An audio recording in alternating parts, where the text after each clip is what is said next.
شیخ Saadi فرماتے ہیں میں رود بار کے جنگلوں میں کھڑا تھا تو ایک آدمی چیتے کے اوپر سوار تھا، ہاتھ میں سانپ کا کوڑا پکڑا ہوا تھا، تو میرے قریب آ کے اس نے بریک لگائی نا جب، تو میں ٹھٹر گیا، ڈر گیا۔ تو وہ مسکرا کے کہنے لگے، وہ صاحب جو چیتے پہ سوار تھے، سعدی ڈر گئے ہو؟ تو میں نے کہا بات ہی ڈرنے کی ہے، پھر چیتے پہ تم سوار ہو، ہاتھ میں سانپ کا کوڑا پکڑا ہے۔ تو سعدی فرماتے ہیں وہ بزرگ مسکرا کے بولے، سعدی تو خدا کا ہو جا، خدا کی خدائی تیری ہو جائے گی، تو ہو کے تو دیکھ ان کا، پھر نوکر ہو جائے گی ساری خدائی تیری۔ لیکن ہم جب زر کے پیچھے لگ گئے تو پھر غلام بن گئے۔ یہ دنیا کی مثال سائے کی طرح ہے، سائے کے پیچھے بھاگو گے تو آگے بھاگے گا، سائے کے آگے بھاگو گے تو پیچھے بھاگے گا۔ اللہ اکبر۔ حضور نے ایک سوراخ سے بیل نکلتے ہوئے دیکھا، نکلنے کے بعد پھر دوبارہ اس چھوٹے سے سوراخ سے وہ گھسنا چاہتا ہے لیکن وہ گھس نہیں پاتا۔ تو جبریل امین سے پوچھا یہ کیا ماجرا ہے؟ عرض کی یا رسول اللہ صلی اللہ علیہ وسلم، یہ اس شخص کی مثال بیان کی گئی ہے جو زبان سے بڑا بول بول بیٹھتا ہے اور پھر اس کو واپس لینا چاہتا ہے تو وہ نہیں لے پاتا۔ جو آپ بول دیا پھر وہ واپس نہیں ہو سکتا، اس لیے بولنے سے قبل سوچ کے بولنا چاہیے۔ یہ بہت سارے تیر زبانوں کے، کچھ لوگوں کی عادت ہوتی ہے کہ وہ فٹ بول دیتے ہیں، وہ یہ نہیں سوچتے اس سے کسی کا دل دکھ جائے گا۔ اور بعض لوگوں کے رویے یہ ہوتے ہیں کہ سچا بندہ کھرا ہوتا ہے، کڑوا ہوتا ہے تو وہ ہمیشہ ہی کڑوے رہتے ہیں۔ یہ کون سی بات ہے؟ رسول اللہ سے بڑا سچا کوئی نہیں تھا، حضور سے میٹھا کوئی نہیں تھا۔ تو یہ کیا بات ہوئی کہ یہ خیال کر کے کہ میں سچا ہوں اور کڑوا ہوں، ہر وقت زہر اگلتے رہو، لوگوں کی عزتیں اچھالتے رہو، لوگوں کی آبروؤں پہ حملہ کرتے رہو کہ میں سچا ہوں اور سچا بندہ کھڑا ہوتا ہے بات کر دیتا ہے۔ اپنی گفتگو کو کنٹرول میں کرو، کسی کا دل نہ توڑو، کسی کے دل کو اذیت نہ پہنچاؤ، خلق خدا کی بہتری کا سوچو، خود سہ لو اپنے اوپر لیکن کسی کو تکلیف نہ پہنچاؤ۔ اللہ کے محبوب علیہ السلام جب ناراض ہوتے تھے تو اللہ کے محبوب علیہ السلام کے چہرے سے صحابہ پہچانتے تھے کہ حضور غصے میں ہیں۔ کوشش حضور کی ہوتی کہ کچھ نہ کہا جائے، اور اگر حضور علیہ السلام کچھ کہنا چاہتے تو پھر آقا کریم علیہ السلام اجتماعی طور پہ کہتے ہیں کہ بعض لوگوں کا یہ خیال ہے ایسا نہیں ہے ایسا ہے، تاکہ اس کو دیکھو کئی لوگ بھرے مجمع میں ایک شخص کو ٹارگٹ کرتے ہیں، ایسا کرنے سے اس کی عزت ہی باقی نہیں رہتی۔ اللہ کے محبوب ایسا نہیں کرتے تھے، جب کسی کو کہنا ہوتا تو بھرے مجمع میں حضور کہنے کی بجائے حضور ایک ویسے بات کرتے کہ بعض لوگ ایسے کرتے ہیں بعض ایسے کرتے ہیں، ایسے نہیں کرنا چاہیے، اور جس کا ماجرا ہوتا وہ سمجھ جاتا۔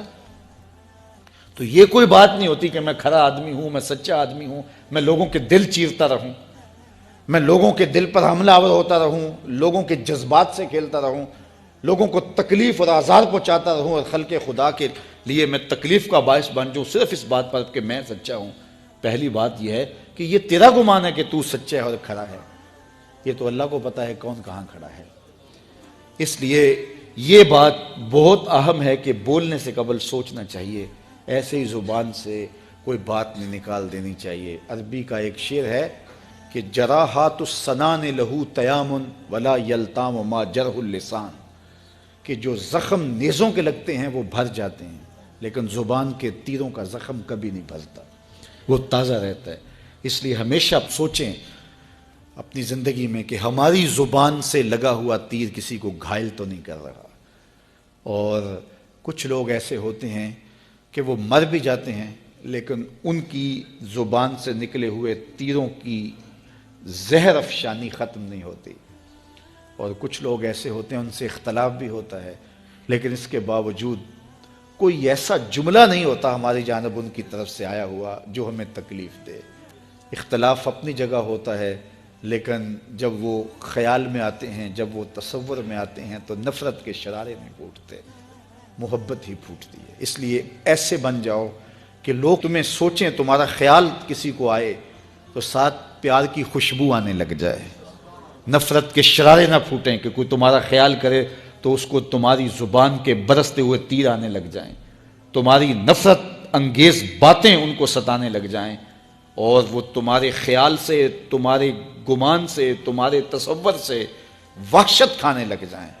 نہیں، خوبصورت زندگی گزارو، اپنی زبان کو کنٹرول میں کرو، اپنی زبان کو قابو میں کرو۔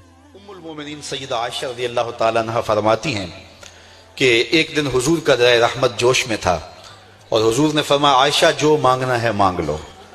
میں نے عرض کی یا رسول اللہ اگر آپ اجازت دیں تو میں اپنے باپ حضرت ابو بکر صدیق رضی اللہ تعالیٰ عنہ سے مشورہ نہ کر لوں کہ میں نے کیا مانگنا ہے؟ تو فرمایا کہ جاؤ مشورہ کر لو، مشورے کی اجازت بھی ہو گئی۔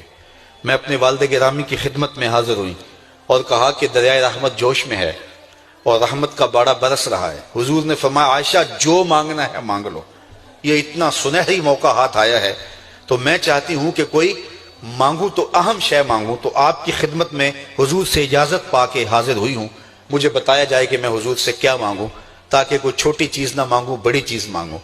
تو حضرت ابو بکر رضی اللہ تعالیٰ عنہ نے فرمایا کہ بیٹا حضور سے جا کے کہنا کہ معراج کی خلوت خاص میں اللہ نے آپ سے جو راز کی باتیں کی تھی ان باتوں میں سے ایک بات بتا دو۔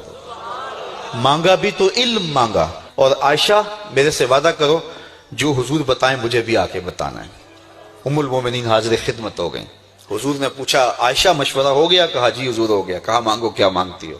کہا حضور معراج کی خلوت خاص میں جب اللہ کے حضور حاضر ہوئے رب نے آپ سے راز کی باتیں کی تو ان باتوں میں سے ایک بات بتا دیں۔ حضور مسکرا پڑے۔ اس بات پہ مسکرائے ہوں گے میرے یار غار کا انتخاب کیسا ہے، یا اس بات پہ مسکرائے ہوں گے کہ راز کی بات بتا دوں تو راز راز نہ رہا، لیکن وعدہ کیا تھا۔ کہا عائشہ سنو، جب میں قرب خاص میں پہنچا تو میرے مالک نے مجھ سے راز کی جو باتیں کی ان میں سے ایک بات یہ تھی، محبوب تیری امت میں سے کوئی شخص کسی شخص کا ٹوٹا ہوا دل جوڑ دے تو میرے اوپر لازم ہے بغیر حساب کے جنت عطا کروں۔ ام المومنین بہت خوش ہوئی اور اپنے والد گرامی سیدنا ابو بکر صدیق رضی اللہ تعالیٰ عنہ کے پاس آئیں اور ساری کہانی سنائی۔ بہت خوش تھی، لیکن حضرت ابو بکر صدیق رضی اللہ تعالیٰ عنہ نے سنا تو رونے لگے۔ تو ام المومنین سیدہ عائشہ رضی اللہ تعالیٰ عنہ نے عرض کیا میرے والد گرامی یہ بات رونے والی تو نہیں ہے، ہم بسا اوقات کسی دکھی کے کام آ جاتے ہیں، کسی کا دکھڑا بیٹھ کے سن لیتے ہیں، کسی کی ڈھارس بنا دیتے ہیں، کسی کے کام آ جاتے ہیں، یہ تو بخشش کا بہانہ ہاتھ آ گیا اور آپ اس پہ رو رہے ہیں۔ تو فرمانے لگے عائشہ اس کو معکوس بھی پڑھو، تصویر کا دوسرا رخ بھی دیکھو، اگر کوئی شخص کسی کا ٹوٹا ہوا دل جوڑ دے تو بغیر حساب کے جنت میں جائے گا، اس کا دوسرا رخ یہ ہے اگر کوئی کسی کا دل توڑ بیٹھے تو سیدھا جہنم میں جائے گا۔ میں اس بات پہ رو رہا ہوں کہ ہم سے کسی کا دل نہ ٹوٹ گیا ہو۔ تو آج کی اس مجلس کے اندر کیا یہ دو باتیں میں اور آپ اپنے پلے باندھ سکتے ہیں؟ ایک کا تعلق حقوق العباد سے ہے اور ایک کا تعلق حقوق اللہ سے ہے۔ حقوق اللہ میں سب سے اہم چیز نماز ہے، اور پہلا سوال قیامت کے دن نماز کا ہی ہوگا۔ بلکہ حضور نے معراج میں جو مختلف مظاہرے دیکھے ان میں ایک چیز یہ بھی دیکھی، کچھ لوگوں کے سر پتھر سے کچلے جا رہے تھے، پھر صحیح ہو جاتے پھر کچلے جاتے۔ جبریل سے پوچھا یہ کون لوگ ہیں؟ تو کہا آپ کی امت کے یہ لوگ وہ لوگ ہیں کہ جن کے سر نماز سے بھاری رہتے تھے۔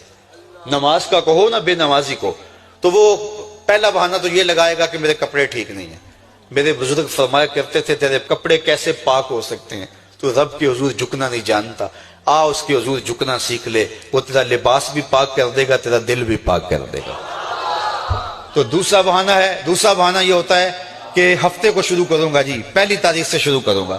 یہ وہ بندہ کہہ رہا ہے، ہفتے کا وقت وہ دے رہا ہے جس کے پاس ایک لمحہ بھی اپنا نہیں ہے، جس کو یہ نہیں پتا کہ اٹھنے والا اگلا قدم کہاں ہوگا۔ وہ کہتا ہے انشاءاللہ ہفتے سے شروع کروں گا، فجر سے شروع کروں گا۔ میاں اللہ کے حضور بلاوا 5 وقت ہمیں آتا ہے، حی علی الصلاۃ حی علی الفلاح۔ کتنے بدبخت ہیں کہ جو پکار کے اٹھ کے اس کے حضور حاضر نہیں ہوتے۔ 5 گانا نماز شعار زندگی بنا لو، اور ہم یہ پکا عزم مصمم کر کے اٹھیں، اتنے زور سے ہم ارادہ کریں کہ شیطان بھاگ جائے، ہماری ہوا سے بھی بھاگ جائے۔ یہ تو اتنے پختہ ارادے کے ساتھ عزم کر کے جو ہے وہ آج ارادہ کر کے یہاں سے نکلے ہیں کہ وہ فجر کے وقت ہمیں بہکانے میں کامیاب نہ ہو، ادھر اذان پکارے ادھر ہم دوڑتے ہوئے اللہ کے گھر کی طرف پلٹ آئیں۔ ہم یہ عزم کریں کہ آج کے بعد نماز نہیں چھوڑیں گے۔ اللہ مجھے آپ کو 5 گانا نماز کی توفیق نصیب کرے، اور ہمیں توفیق نصیب کرے کہ ہم کسی کے دل شکستگی کا سامان نہ کریں۔ ٹوٹے ہوئے دل جوڑ سکیں تو ضرور جوڑیں، اور کسی کا دل توڑنے سے ہم گریز کریں اور اپنی زندگی کو ایک خوبصورت پیرائی کے اندر گزارنے کا ارادہ کریں۔